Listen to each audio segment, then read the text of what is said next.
Hello, 42 World. This is Max Sengers. I'm head of 42 Wolfsburg, and we're really excited and happy that so many of you came, and especially that Ted is actually here in the internets with us live from Portugal, where he just relocated. Hi, Ted. Wonderful to have you. Thanks very much for the invitation. Looking forward to the chat. Very cool. So this is is one in a series of fireside chats that we organize for our students, where we want to bring in different perspectives. We had folks like a great VR artist. We had an entrepreneur from Helsinki. We had Vint Cerf, one of the inventors of TCP/IP. So really a wide variety. Feel invited to check out our YouTube channel for those. And today we have Ted, and Ted and I met. Ted, I think it was about 6 years ago at this point, maybe 5, when we were both in Mountain View working for Google and teaming up with Vint Cerf and many others, many stakeholders to think about IoT interoperability. And as you will see in the chat, it's a topic that is dear and close to Ted in the most infrastructural way globally. And that IoT expedition was certainly unique in many ways. The idea was to bring Google, Nest, Android together with partners like Carnegie Mellon and other top universities to make all our things interoperate a bit easier across brands and ecosystems. Well, that's a whole fireside chat for itself, which we will not do today. Why we didn't succeed as much, but I learned a lot from Ted and many of the other experts about about semantic interoperability. And it was really a great experience, and enabled us to reach out to Ted and convince him to join us today. A couple of words about Ted. Ted worked at Google for about 9 years with Vint Cerf and the open standards community, and now changed to become CISCO's vice president for global technical standards. Happy to learn what that exactly means, Ted. And before Google, he was a network expert at a variety of companies, for example, Panasonic and Qualcomm. But really, I think what makes Ted is that he's an internet boffin at large, meaning he cares and thinks a lot about the internet and how it should work. And the place to do that really is the IETF, the Internet Engineering Task Force, and the other ISOC entities that deal with the evolution of the net, like the Internet Architecture Board, which he chaired, or the ISOC Board of Trustees, where he is now. I just learned that you're currently chairing the Root Server System Governance Working Group, which I'm sure does very exciting stuff too. But your choice whether you want to share with the 42 community and our listeners what this group is about. To sum it up, I think, Ted, you are a great steward of the open internet. And the slogan that I read in one of your recent publications was, the internet is for everyone. And that really means not just for the people that you like, but for everyone. And so we need to make sure there are as little restrictions in the global communication network as possible, and that it interoperates with as many different devices and services as possible. And so the first question that I always ask is, of course, Ted, please introduce yourself, and what should I be asking you today? How did an anthropologist end up being a network engineer? Because I was actually originally trained as an anthropologist. I did a PhD at Stanford, focusing on East Asia. And in fact, my dissertation research was on emigration consultancies in Hong Kong, trying to understand how they helped people, or what they did with people who were interested in leaving Hong Kong in the run-up to the change in administration in 1997. So if that doesn't sound like it has a lot to do with network engineering, it's because it didn't.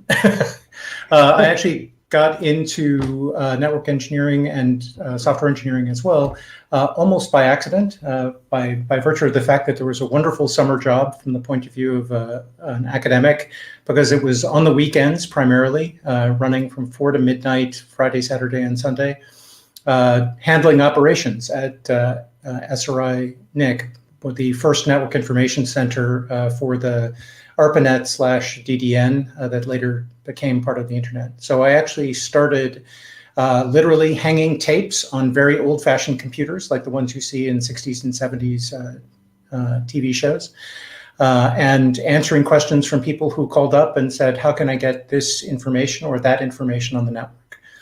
And slowly became fascinated by the net, and especially became fascinated by how people took things that existed in the real world and made them very different things based on the metaphors that they had in their minds. And so like mailing lists, which existed as physical mailing lists in the days before the internet, became this extraordinarily different plastic things in the availability of the network, because the response rates really created community.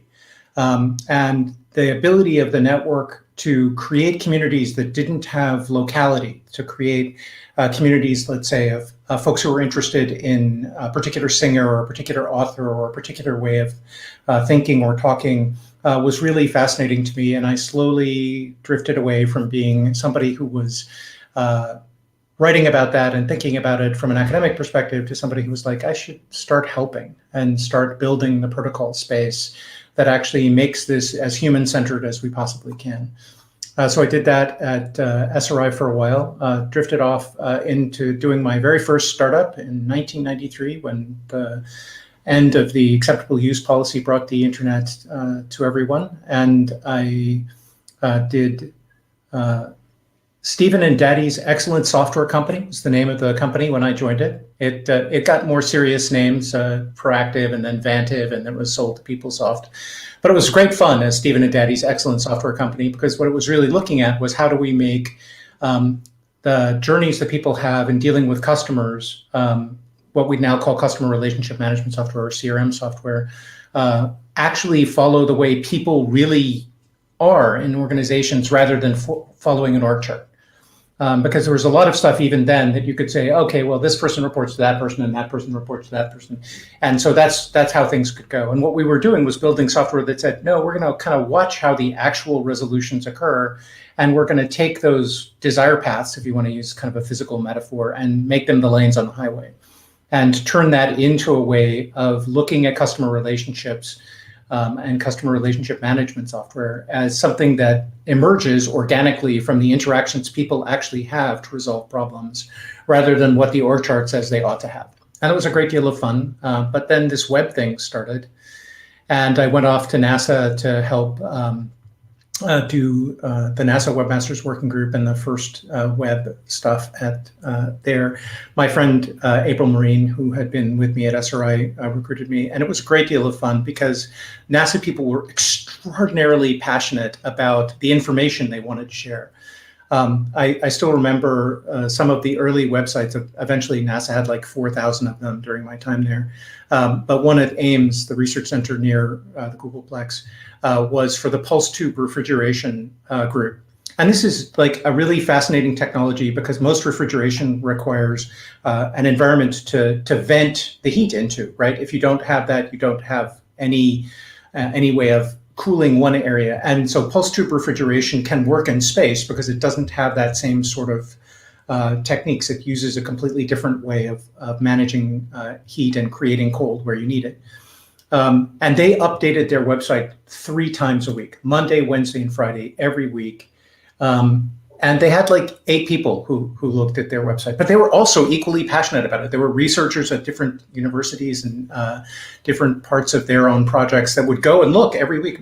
Like that was really the early web, and what made people passionate about it was not just that they could watch or be consumers of things, but that they could put out there their own stories and their own passions. And that's really been, I think, one of the wonderful things about the network that I've tried throughout my career to enjoy and to also contribute to where I can. Super cool. And I think our audience now really get a good feeling why your entry point as an anthropologist is actually a huge asset, because you don't just see the tech, you're actually interested in the use cases, you're interested in how to create systems that work for humans. Right, I think that's a very important aspect in terms of original motivation. It's not the fastest, the most beautiful system, is the one that works and serves humans best. And if I may, I know we want to talk mostly about interop, and we also want to keep it fairly concise, as in leaving at least 15-20 minutes to questions with and conversation with the audience. But given that you brought up the change from old physical mailing lists to online mailing lists and the response and how that created community, right? We see a lot of community activity these days happening on places like Discord or Slack, which yet again is a different format. You could argue, moving from old letters to email that was super fast but still kept fairly long arguments, etc., right? To this new form of like very chatty, short messages. Do you have any observations in terms of community and possibly knowledge sharing, learning? Where's your preference for creating a vibrant and working community? What's the so there's a whole bunch of different ways to do it, and it kind of depends on the time scale, right, of when you need to interact and what kind of interaction you need to have. A really interesting example in the protocol space was Quick, right? So Quick was a project originally at Google developing a UDP-based substrate for HTTP2. And so it's a protocol that has characteristics that were originally really tailored to provide a transport for HTTP traffic that was tailored to the new multiplexed HTTP traffic that HTTP2 brought. And the original kind of interactions around Quick were in a doc, really. It was really a shared doc, and one person, Jim Roskine, put down his ideas and invited a whole bunch of people, and they added and removed. And so a bunch of the original collaboration around that was literally in a shared design doc.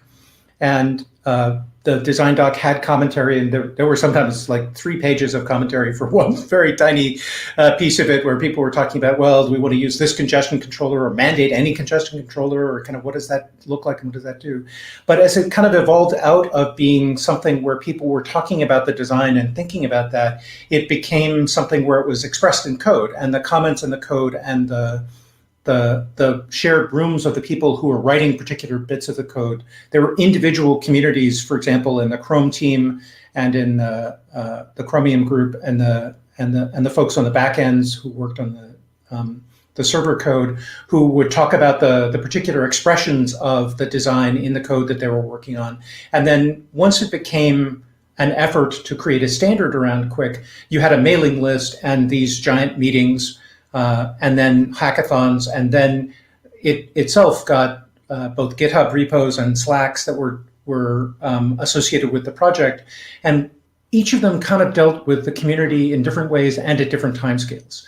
So the Slack, for example, saw almost all of its real utilization during hackathons when people were doing interop testing, where they would bring their current implementations of Quick, and there were specific drafts of the specification that were designated as interoperability targets, and they would bring those to these interim meetings and test them out against each other, and the Slacks would just sort of explode right then, because people didn't want to interrupt the testing that was going on all around the room, but they also wanted a way to ask the whole group a question. It's like, hey, my implementation does X, his implementation does Y.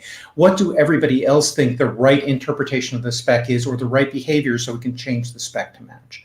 And so the Slack was really dormant during these non-interop times. I mean, it still had some traffic, but it really was like, this was the moment when it needed that level of interaction, where between meetings, the email lists were much more active, or people using the issue tracker and GitHub to comment on particular proposed pull requests.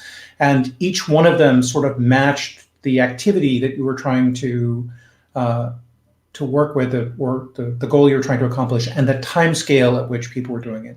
And I think because in a lot of cases, asynchronous behavior is really important, the GitHub repo issues list and the mailing list were far more important than people who all share a time zone might anticipate.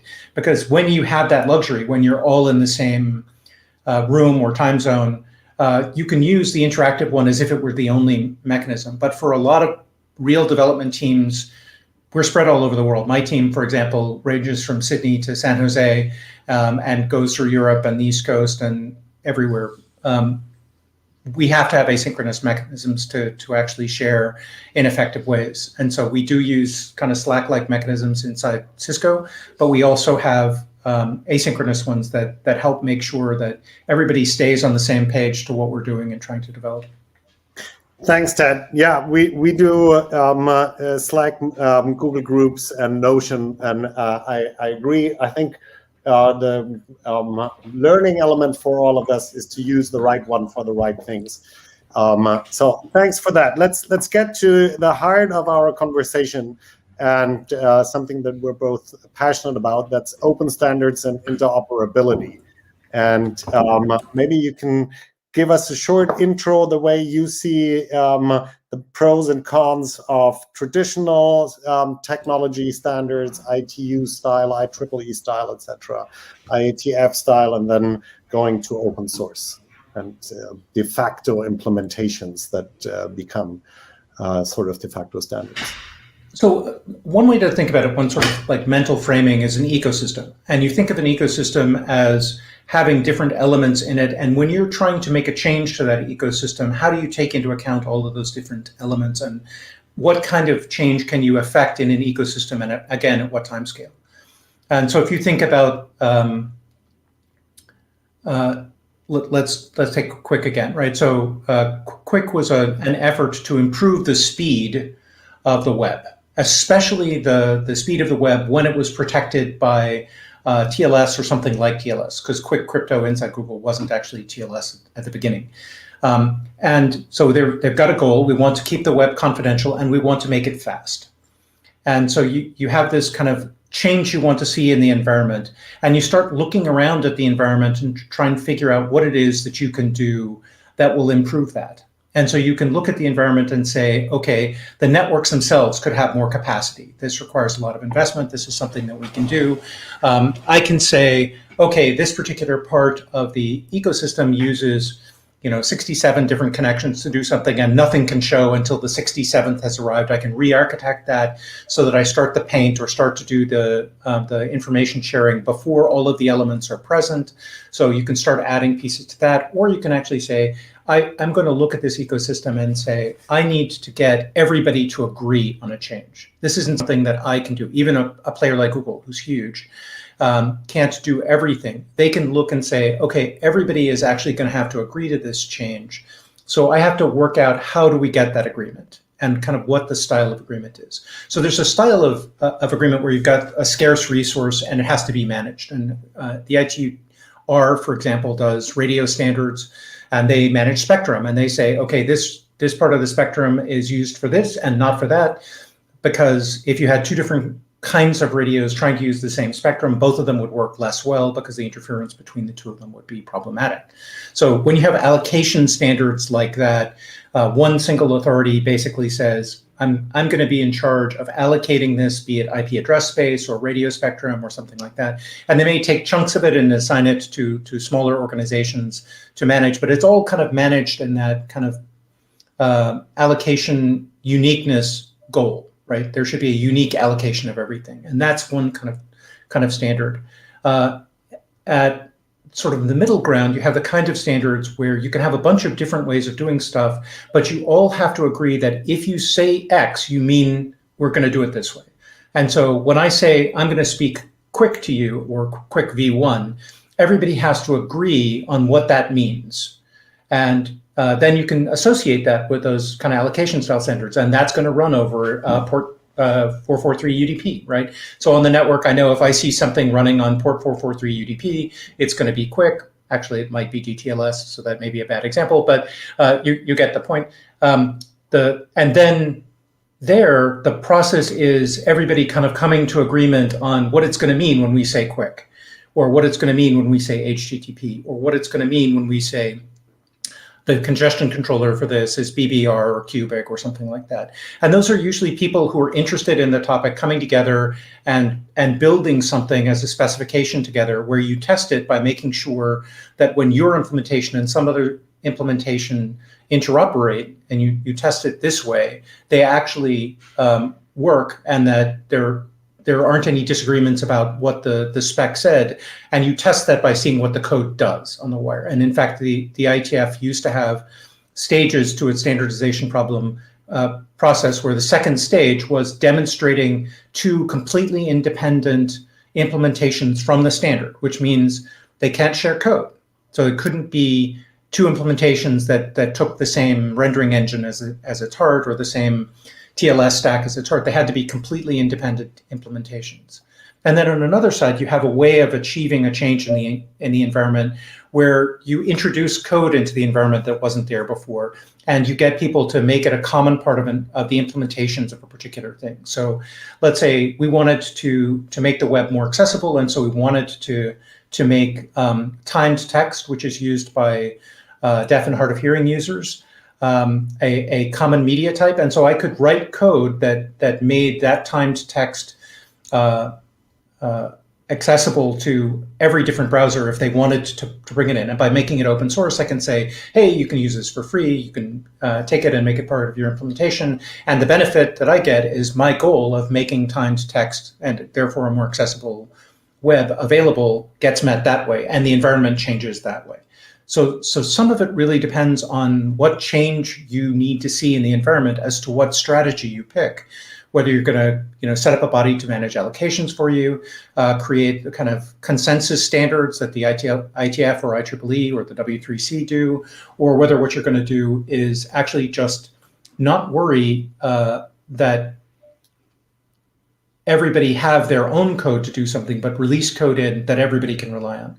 Now, there's some risks to that, obviously. So if you have everybody have the same code, if there's a failure mode in the code, then everybody hits the same failure mode. And particularly if there are exploits available in the code, then those same exploits get spread very far around. And we do have some concerns in some instances that particular code bases, for example, for TLS, there are relatively few independent implementations of TLS, that if there are flaws in that code, or there are exploits available against it, that they turn out to be very widespread because so many people are relying on a relatively small number of implementations. So there's a balance you have to do when you're building a system to try and understand how the choice between domains of interoperability and styles of achieving it are going to affect other things like resilience or security. Thanks, man. So the way I would put it is that it's not a clean-cut world, right? All three versions take and bastardize elements of the other. For example, a Linux kernel meeting is probably not so unlike an IETF conversation about how to evolve a given standard, a given practice.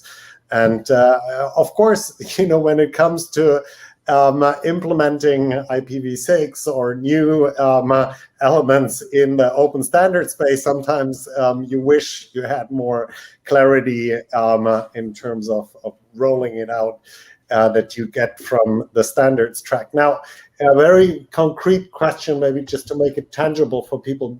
So the Wi-Fi standard, Wi-Fi stack is obviously a traditional standard that is not done in the internet multi-stakeholder way. Do you think it could be, or do you think it really benefits from the setup and the evolution that it takes in its current incarnation?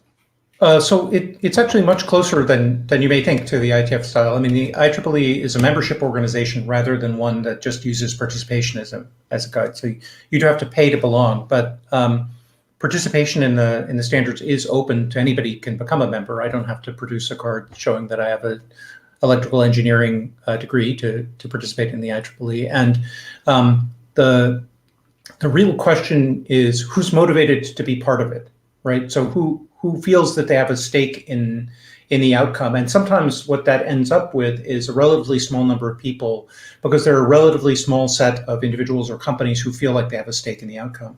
And so you can get relatively narrow technologies that way.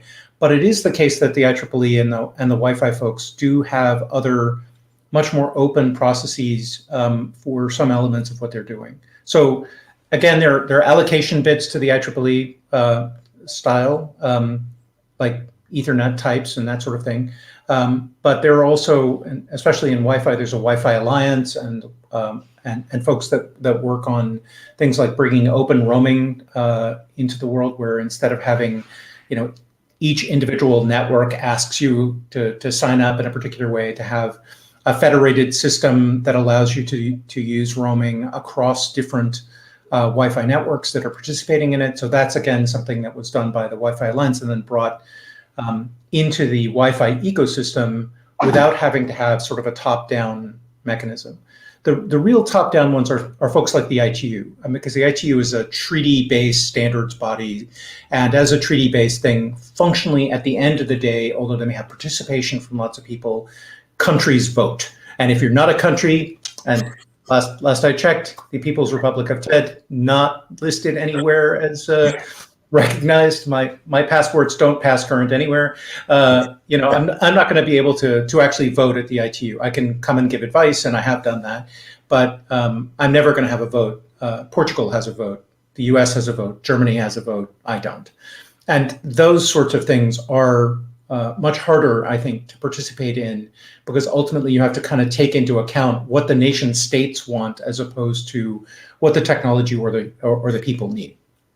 Yeah, the dynamics are certainly quite interesting every time they have their global meetings and countries building coalitions where, you wonder what the technical expertise and, the benefit of all public interest is what they're looking for. Now, for those on the stream and listening to this later, 42 Wolfsburg has kindly found support from the Volkswagen Group, which, as everybody on the planet knows, is a very big car manufacturer, and car manufacturers are struggling with this digitization. Actually, it's not new for them. I learned recently that the first computers were put into cars as early as the 70s and 80s. Of course, these were really small microprocessors taking care of some things. And these days, companies like Tesla really make the point that a car is much closer to a computer on wheels than to the original Otto Daimler motor driven combustion analog things. So one of the focus areas we have in Wolfsburg next to the standard 42 curriculum is software engineering, automotive and mobility ecosystems. And this conversation about interoperability and safety and things that come that are asked along the same lines is, of course, one that has been held in the automotive and mobility environment for a long time, and they're fairly suspicious about opening up their cars and networks to any outside traffic, because basically they're saying, look, this is a safety concern. We have these things go 150 plus kilometers per hour. We don't want any 404. Sorry, we didn't find the solution. This doesn't connect. It has to work. So while we have a good company in finding stakeholders and people interested in bringing internet platform thinking to this space, I'd love to hear your take on interoperability in IoT, in mobility environments, in cars in particular. So first, 150 kilometers, that's only Germany, Max. The rest of us have to go slower. Second, in a lot of these, I think what it really comes down to is thinking a lot about the application. And the application isn't just software. In this case, it's software and hardware together. So there's a set of sensors and a set of software components that together make an application. And in the IoT world, we can see this. There are, for example, motion sensors, which are used in energy contexts, and what they're connected to are actuators which turn lights on and off, and software which gathers information about energy utilization. And there are also motion sensors which are used in applications which are about security and safety. Should anybody be in this room at this hour, and do I turn on an alarm? And those actuate different things and make calls to security guards to come places. And you can't really determine what a particular IoT sensor is going to do just by the nature of the sensor. You have to know what application it's embedded in. And I think the same is true when you start thinking about how telematics or other aspects of the car system get built into larger applications. So if you ask yourself, is it safe for me to have a telematics application in a car where the application itself is working to figure out battery utilization or gas efficiency, right? So this is a post facto kind of analysis that is not going to affect the running of the car at the time, but may affect, especially in the battery case, the algorithms for when you start cooling the battery, or how you do regenerative braking, or one of the other energy capture modes in it. All of that is essentially just a data transfer that could happen asynchronously, and it could happen synchronously if you just happen to have access to the right kind of network at the time.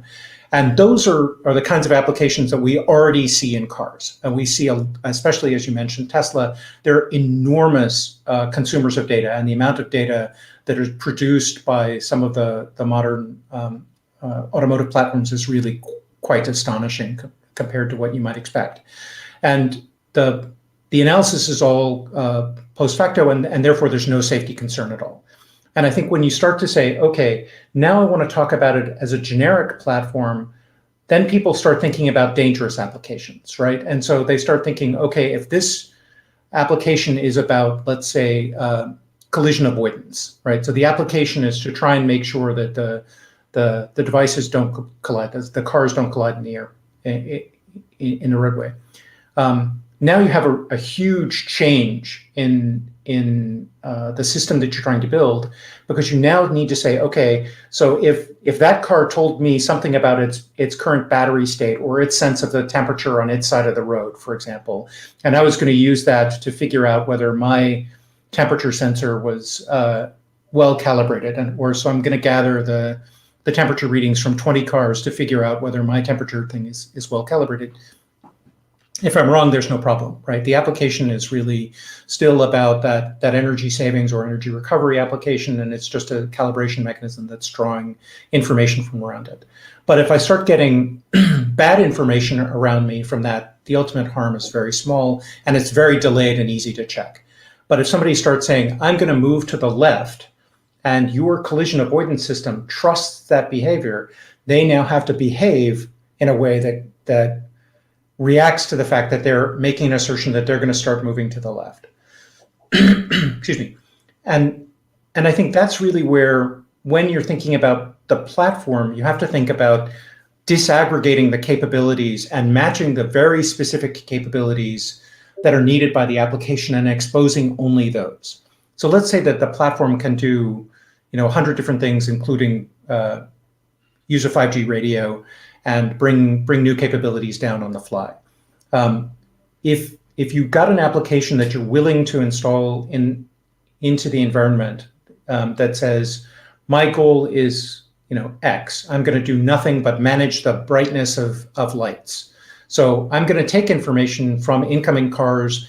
Maybe I can see the radio information or get a bounce from some local thing to say I can dim the lights now because I know that there's an oncoming car, even if I can't see the car yet, right? That kind of application is one where the development and deployment of it is fairly easy to test how well it is. And the worst case scenario is you have your brights on too long. And so I would really think about not taking the full set of capabilities of these platforms as a big chunk and treating it as a unified platform, but trying to figure out how to compartmentalize those so that what's exposed is just the pieces that specific applications need. And that in turn allows you to reason about whether the application is one, something you want at all, and sometimes you're not going to, or two, whether the trust characteristics are reachable for that application and not about the universe of potential applications.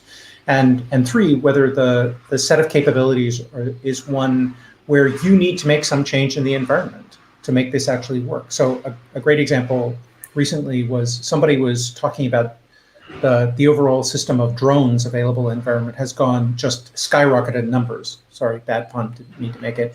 And the upshot of that was they didn't have any way of telling whose drones were whose. And so now they're actually introducing a drone identifier that you can manufacture into the drone.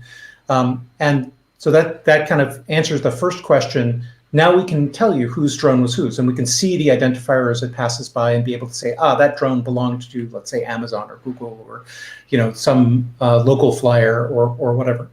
And now you can start thinking, okay, that doesn't mean just because I can see that I should be able to do other kinds of communication to the drone, right? That doesn't imply that because I have that radio contact and I can retrieve that information, that I should be able to control the drone. That's a completely different application, right? But you can start to think about what you expose just sort of bit by bit, and literally in some cases, can I show that this is a 0 or a 1 level bit by bit, to expose to very specific applications, because then people can reason about whether they're desirable and whether the characteristics are met. Cool, Ted. Again, I have 10 questions noted down. I'd love to continue the conversation as, this is not something, it's one of those problems that you mentioned before that not any individual company can do by itself, and everybody benefits from an environment where it's safe and gradually getting more and more holistic in terms of the space of benefits, the various benefits that can be developed. So I'd love to follow up on that topic, and maybe there are some folks at CISCO or ISOC that are interested in this vehicle to X, V to X, or similar spaces, because there's also things like basic safety messages, right, that have a fairly high relevance and benefit, and hence stake at play. But also, it would be really nice to signal that I'm not moving and I'm on the side of the Autobahn, and I want people to drive around me rather than into me. So I really like your classification of use cases, and to start with easy ones. But as you say, many of the high value ones are the ones where the stakes are also a little higher. But let's not get deeper into it, because we want to get to the part where we hear questions from the audience. I have one last point again for the audience. We have a library at 42 in Wolfsburg where we keep physical books. And the idea is not to get every book that is out there on computer science and software engineering, but really get the best books. And that usually means that they're books that have a half-life of longer than 4, ideally longer than 10, longer than 20 years.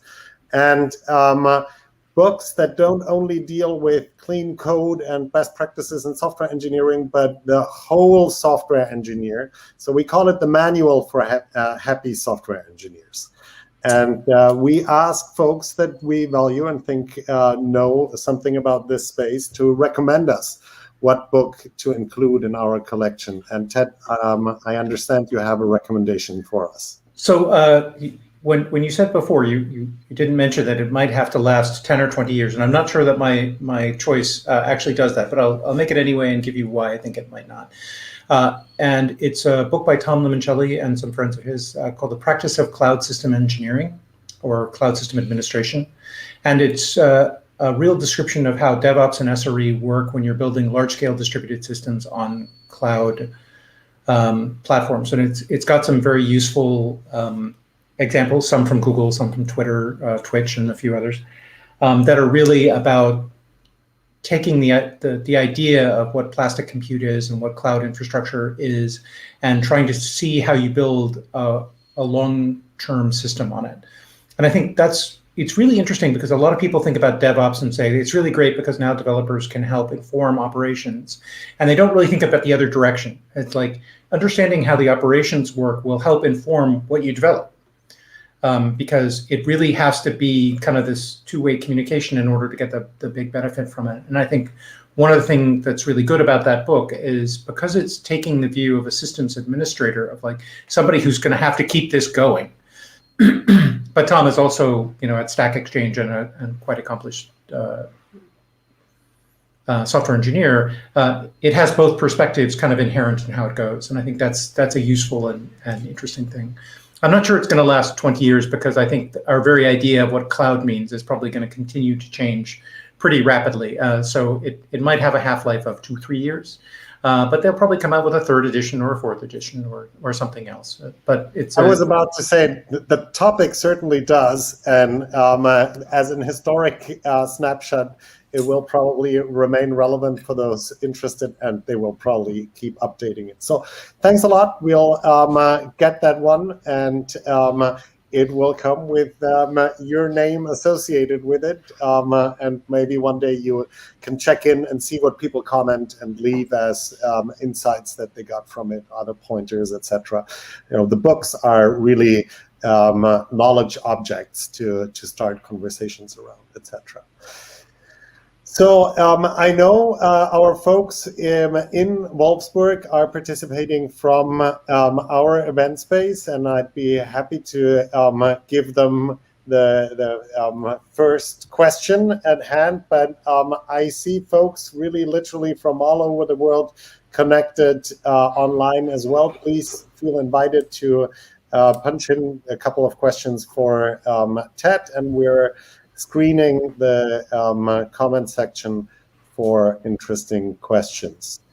Leon, I know you're in the event space. It is quite dark. Let me share that as a first observation, but now there is light. So whoever wants to ask a question, maybe come to the spot with a light.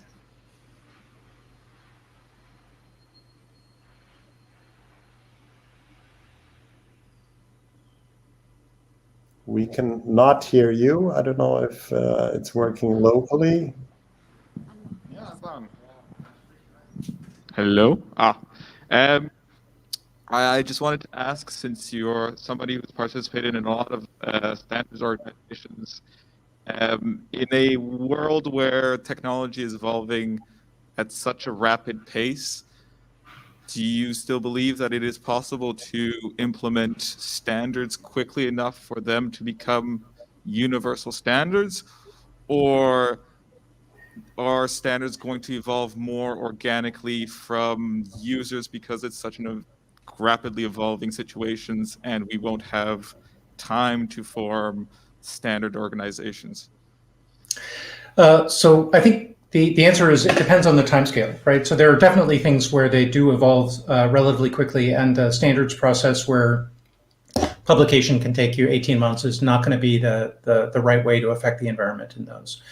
So it's definitely possible that there are some kinds of evolution and some kinds of adaptive radiation that happen really fast, and where you're not going to use the standards process to try and achieve those changes.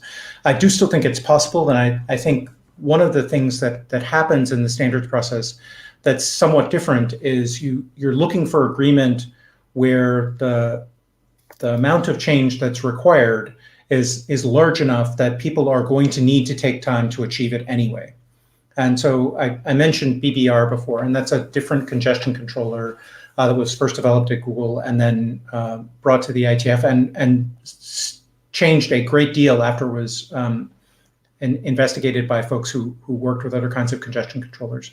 And one of the interesting things about that process was the decision of whether to use a new congestion controller that wasn't loss-based, because many TCP congestion controllers decide whether to back off based on detection of loss along the plane.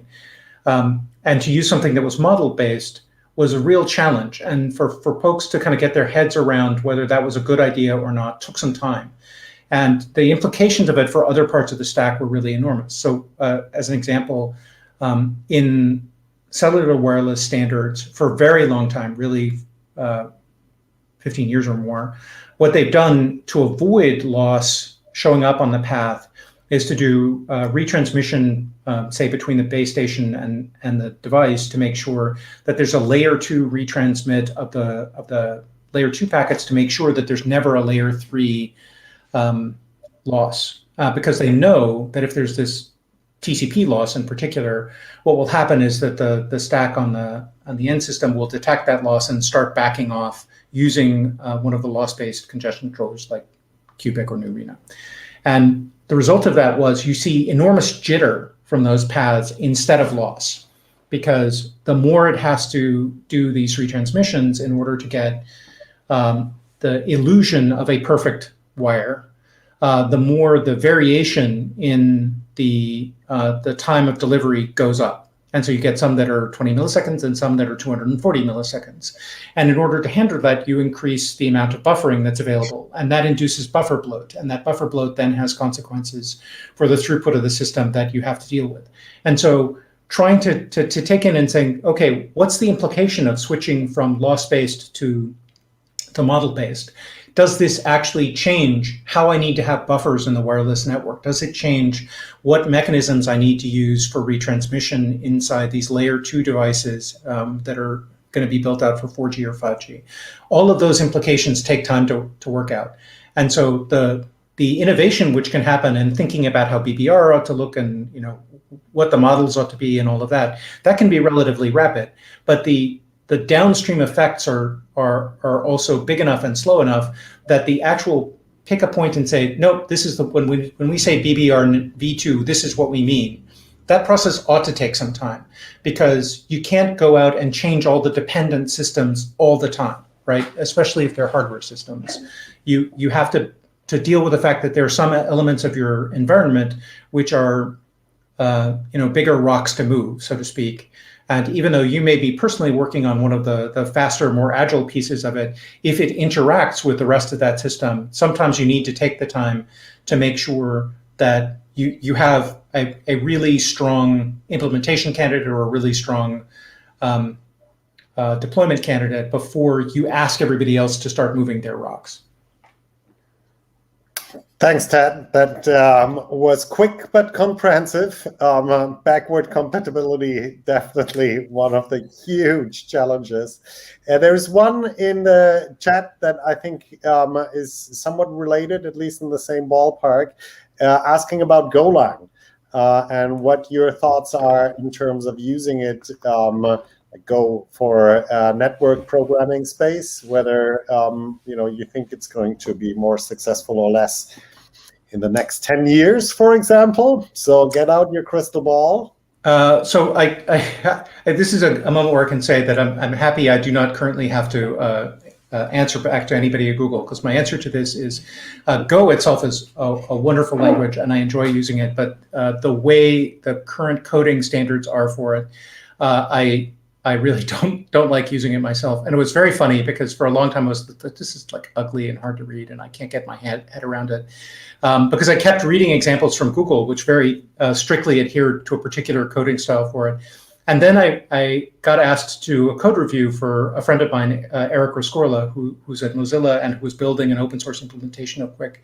And it was in Go. And I was like, oh. And then I realized he wrote Go in a completely different way. He didn't follow the same coding standards. He wrote it with much more comprehensible variable names. And it was all of a sudden like, oh, I actually like this. It turns out that what I hated about Golang wasn't Golang. It was the coding standard that tried to keep everything like incredibly brief and hard to follow.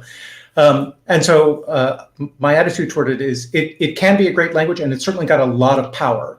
But you may want to be a little bit careful about how you think about its observability, so to speak, right?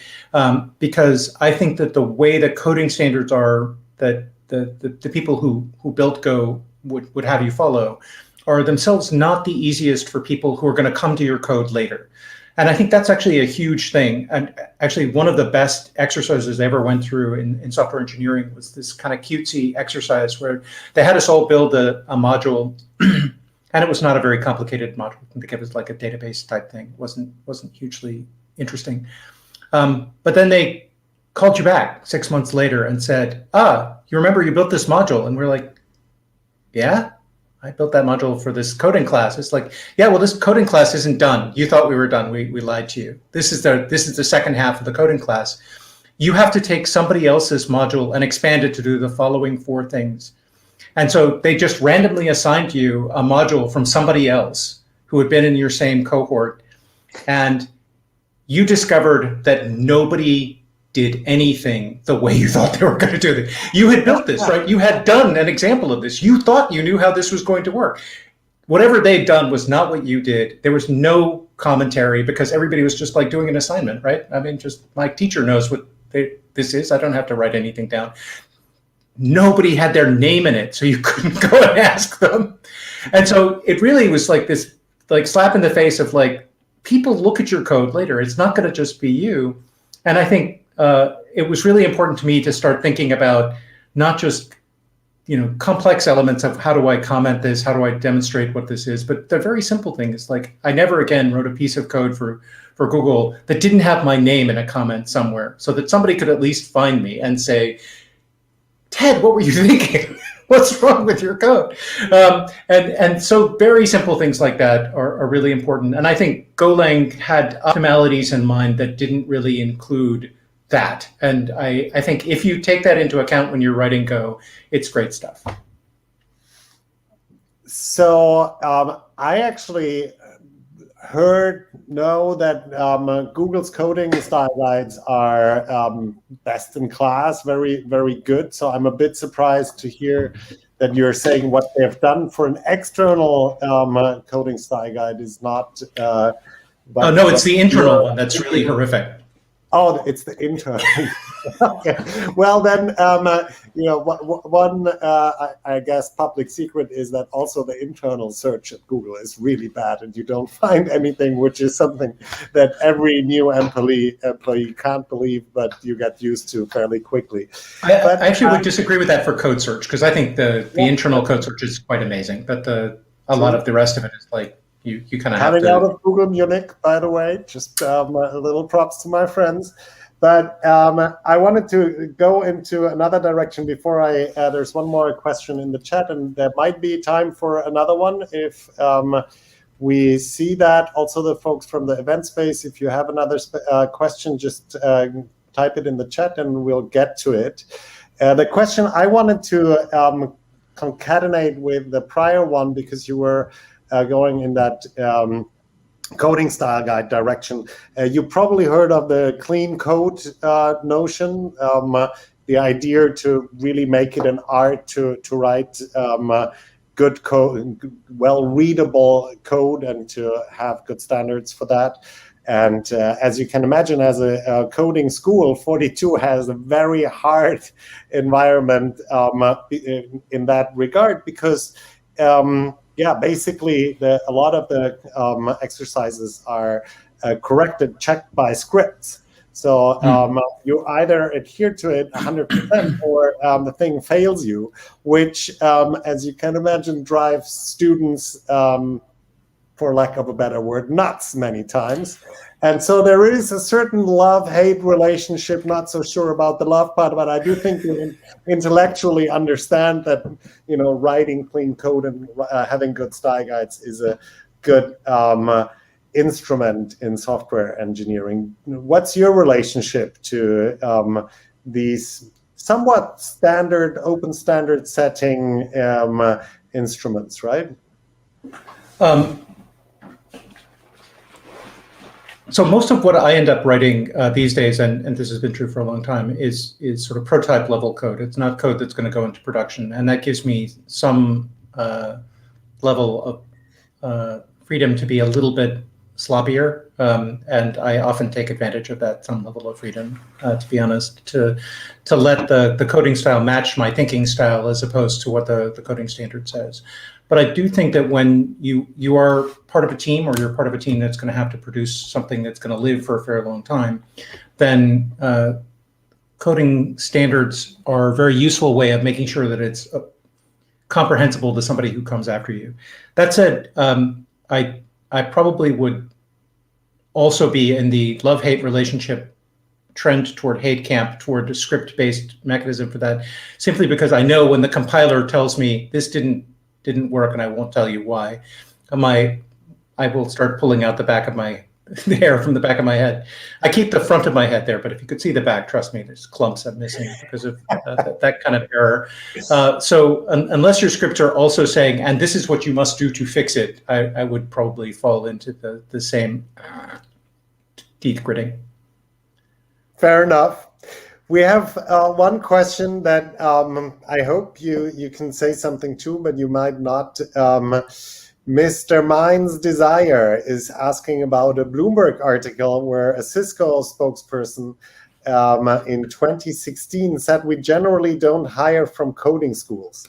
And as you have hundreds, if not 1,000 young coders online, do you think CISCO might have changed its perspective on hiring?